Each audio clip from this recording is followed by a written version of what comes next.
Hello student, how are you? Lavish class 21 में आपका स्वागत है। मैं एक नए टॉपिक के साथ और नई टॉपिक होने वाला है।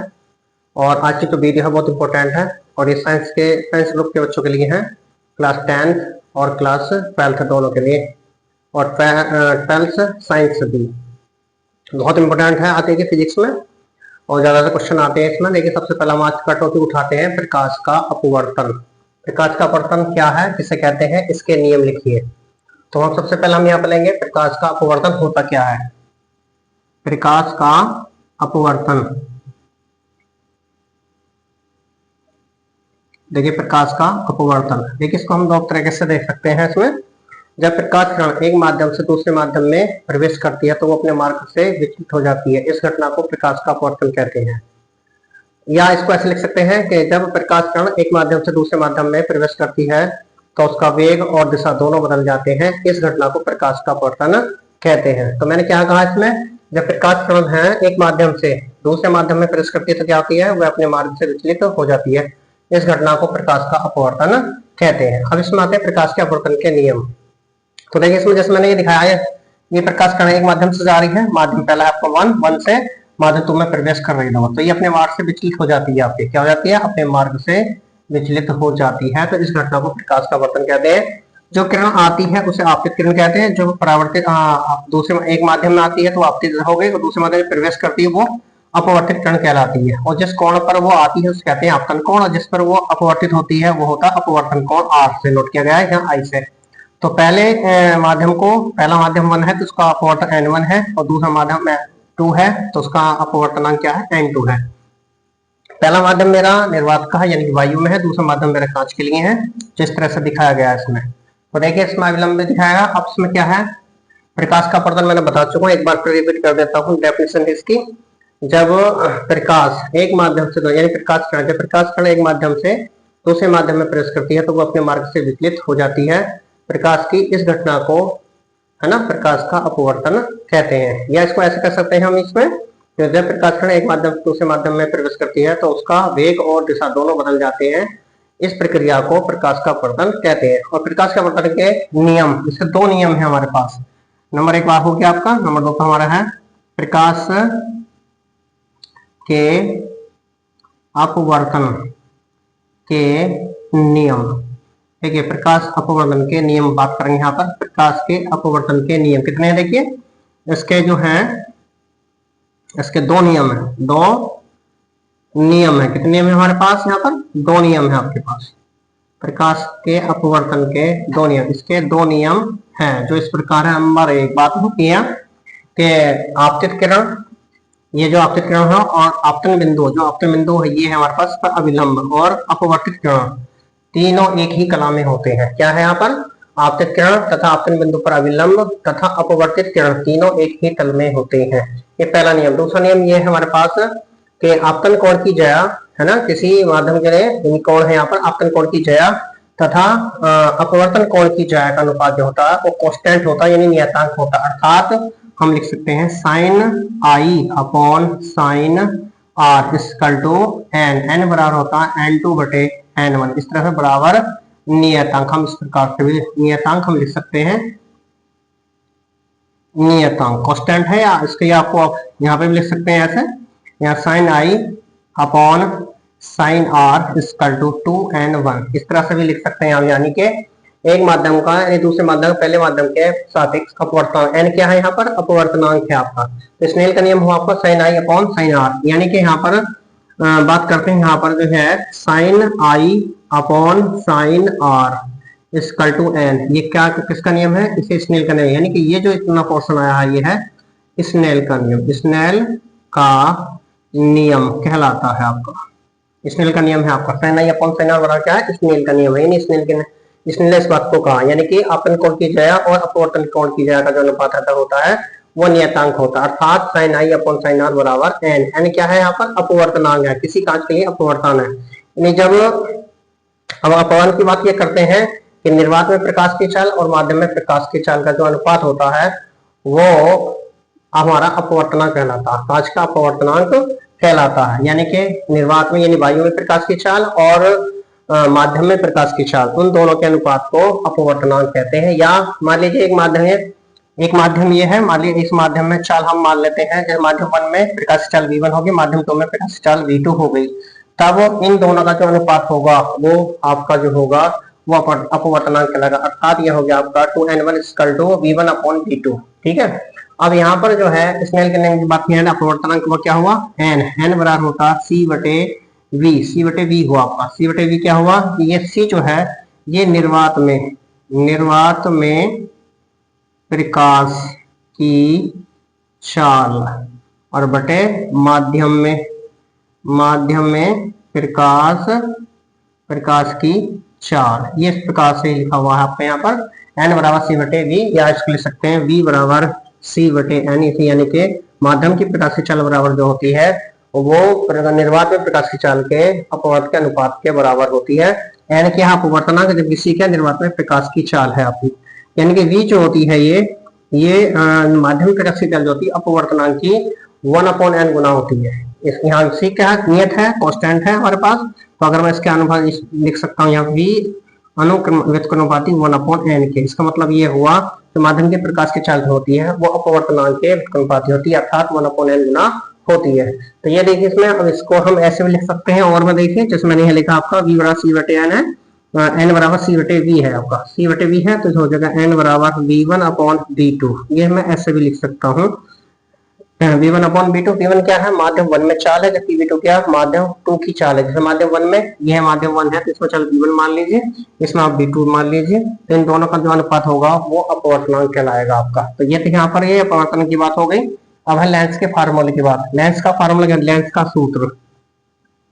लेंस का सूत्र होता क्या है, लेंस के सूत्र और दर्पण सूत्र में ज्यादा बड़ा अंतर नहीं है, उसमें प्लस लिया जाता है बीच में, इसमें होता है माइनस। तो यह होता है 1/x = 1/v - 1/u। अब देखिए f क्या है, फोकस दूरी है आपकी, पहले बता चुका हूं, इसमें क्या है आपकी फोकस दूरी, और ये जो है वो प्रतिबिंब की, लेंस से प्रतिबिंब की दूरी है आपकी, है प्रतिबिंब की दूरी। और जबकि u क्या है, लेंस से वस्तु की दूरी, यानी कि लेंस से वस्तु की दूरी जो u है हमारे पास। और लेंस के सूत्र में जब हम कहीं लगाते हैं तो ध्यान रखना u को हमेशा माइनस में लिखा जाता है, जबकि v जो है पॉजिटिव रहेगी। f जो है लेंस के, ये देखना पड़ेगा लेंस हमारा उत्तल है या अवतल है। लेंस दो प्रकार के होते हैं, उत्तल लेंस और अवतल लेंस, है ना। तो इसमें ये देखना पड़ेगा हमारे पास लेंस कैसा, अगर लेंस उत्तल है तो फोकस दूरी पॉजिटिव रखी जाएगी, और लेंस हमारा अगर अवतल है तो लेंस की फोकस दूरी नेगेटिव रखी जाएगी। अब जैसे मान लीजिए इसमें इसी के ऊपर, इस पर लेंस फार्मूले पर एक है आवर्धन, जो आवर्धन होती है m बराबर होती है वो v/u होती है। क्या होती है, v/u। v क्या है, प्रतिबिंब की स्थिति है, जबकि u क्या है, वस्तु की दूरी है। इसको ऐसे भी लिख सकते हैं m बराबर i/o। i क्या प्रतिबिंब है की ऊंचाई है, जबकि o क्या वस्तु की ऊंचाई है। इसको ऐसे भी लिख सकते हैं m बराबर h'/h। मैं इसको ऐसे भी लिख सकता हूँ, या इसको हम लिखते हैं m बराबर y2/y1 करके, इस तरह से भी हम इसे लिख सकते हैं। रेखा आवर्धन होती है, यानी कि रेखा आवर्धन किसे कहते हैं, यानी कि किसी लेंस की रेखा आवर्धन की परिभाषा देनी है तो उसमें किसी वस्तु के प्रतिबिंब की ऊंचाई तथा वस्तु की ऊंचाई के अनुपात को रेखा आवर्धन कहा जाता है। लेंस की रेखा आवर्धन कहते हैं उसे, है ना। तो m बराबर y2/y1, या आप लिख सकते हैं m बराबर i/o, या m बराबर h'/h। हर बुक में अलग अलग कंडीशन है सबकी ये, और ये सब तीनों के तीनों जो बराबर होते हैं v/u के बराबर होते हैं, जिससे मैंने m बराबर v/u यहाँ पर लिखा है। अब देखिए हमारे पास एक न्यूमेरिकल है, यदि एक उत्तल लेंस देखा, यदि एक उत्तल लेंस से वस्तु की दूरी 10 सेंटीमीटर तथा प्रतिबिंब जो बनना है वो 20 सेंटीमीटर की दूरी पर बनता है, तो उत्तल लेंस की फोकस दूरी ज्ञात कीजिए। तो उत्तल लेंस की फोकस दूरी निकालनी है इसमें, तो आपको इसमें दिया क्या रखा आपको ये देखना है। हमें सबसे पहले हमें दिया हुआ है यहाँ पर वस्तु की दूरी, लेंस से वस्तु की दूरी दे रखी है आपको, लेंस से वस्तु की दूरी जो है वो u बराबर रखिए -10 सेंटीमीटर। और प्रतिबिंब जहां बनना है, प्रतिबिंब की स्थिति दे रखी है आपको, प्रतिबिंब की स्थिति हमारे पास है v बराबर 30 सेंटीमीटर। फोकस लेंस की फोकस दूरी निकालनी, क्या निकालनी है आपको, फोकल लेंथ निकालनी है, फोकस दूरी, यानी कि f बराबर क्वेश्चन मार्क के लगाना। तो यहाँ पर जो अप्लाई करेंगे हम लेंस फार्मूला अप्लाई करेंगे, यानी apply to lens formula. Lens formula क्या होता है हम जानते हैं, we know 1/x = 1/v - 1/u। ये मेरे पास लेंस का फार्मूला है, इसका यहाँ पर यूज कर लेंगे। तो एफ निकालनी है, यानी कि लेंस की फोकस दूरी निकालनी है, जबकि वस्तु की दूरी और प्रतिबिंब की दूरी दोनों की ही दे रखी है इसमें। तो अब देखिए यहाँ पर फार्मूला यूज कर लेंगे आप यहाँ पर। तो ये हो गया 1/x equal to 1/20 minus 1/ minus का 10, यानी v के स्थान पर 20 रखा गया, u के स्थान पर -10 रखा गया। तो ये हो जाएगा 1/x इक्वल टू 1/20 प्लस 1/10। अब इन दोनों 20 और 10 के एलसीएम लेंगे। अब यहाँ पर 1/x इक्वल टू एलसीएम हो गया 20, तो 1 प्लस 10 टू जा 20, 2 बार जाएगा आपका 1/x इक्वल टू 3/20 हुआ।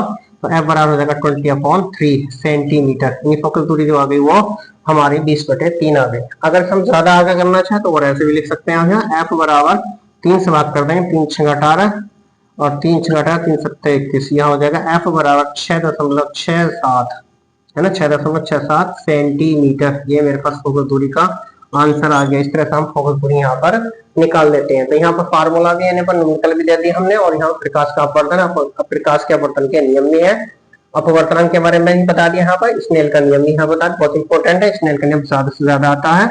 और ये फिर उसके बाद जो हम n बराबर c/v अपवर्तनांक किसे कहते हैं। तो अपवर्तन की परिभाषा आपको देनी है कि किस निर्वात में प्रकाश की छाल और माध्यम में प्रकाश की छाल के दोनों के अनुपात को ही हम अपवर्तनांक यानी कांच का अपवर्तनांक कहते हैं। निरपेक्ष अपवर्तनांक की परिभाषा देनी है तो उसमें भी ऐसे लिखना है, इसे एक माध्यम 1 में प्रकाश की चाल v1 और माध्यम 2 में प्रकाश की चाल v2 है, तब उन दोनों के अनुपात को निरपेक्ष अपवर्तनांक कहते हैं। अपवर्तनांक का कोई मात्रक नहीं होता है, क्योंकि दोनों निर्वात में प्रकाश की चाल नियत होती है, माध्यम में प्रकाश की चाल भी मीटर पर सेकंड में ही लिखी होती है। तो दोनों ही यहाँ पर नियत होने के कारण जो है यहाँ पर इसका दोनों चाल जो है सेम है, और जब वो दोनों की चालों का मात्रक एक आएगा तो मात्रक से कैंसिल हो जाएगा। तो इसलिए हमारे पास अपवर्तनांक का कोई मात्रक नहीं होता और न ही कोई बीमा होती है इसमें। n बराबर v1/v2, क्योंकि माध्यम में प्रकाश से चाल बदलती नहीं है। अब इसमें क्या है, लेंस का फार्मूला मैंने बता दिया आपको, 1/x equal to 1/v minus 1/u। ये हमारे पास लेंस का फार्मूला। v क्या है, वस्तु की स्थिति, जबकि u क्या है, लेंस से वस्तु की दूरी है, जबकि f क्या है, फोकस दूरी है। इसमें देखना है क्वेश्चन को सोल्व करते हुए कि लेंस हमारा किस प्रकार का दिया हुआ है, ये लेंस अवतल है या उत्तल है, इस बात का ध्यान जरूर देना है यहाँ पर। जैसे मान लीजिए यहाँ नंबर 1 पर लेंस दो प्रकार के होते हैं, उत्तल लेंस, और नंबर 2 पर क्या आता है आपका, अवतल लेंस। अवतल लेंस, ये 2 प्रकार के लेंस होते हैं हमारे, ठीक है नहीं, यानी कि अवतल लेंस और अवतल लेंस। तो देखिए अवतल लेंस और उत्तल लेंस में क्या होता है, उत्तल लेंस जो होता है किनारों पर पतला होता है, बीच में मोटा होता है, उसे हम क्या कहते हैं, उत्तल लेंस कहते हैं। जबकि हमारे पास जो अवतल लेंस होता है वो किनारों पर मोटा होता है और बीच में पतला होता है, तो इन्हें को कहते हैं अवतल लेंस। जैसे ये मैं छोटा सा यहाँ पर देखिए, एक ये है, ये हमारे पास है ना, ये उत्तल लेंस है हमारे पास,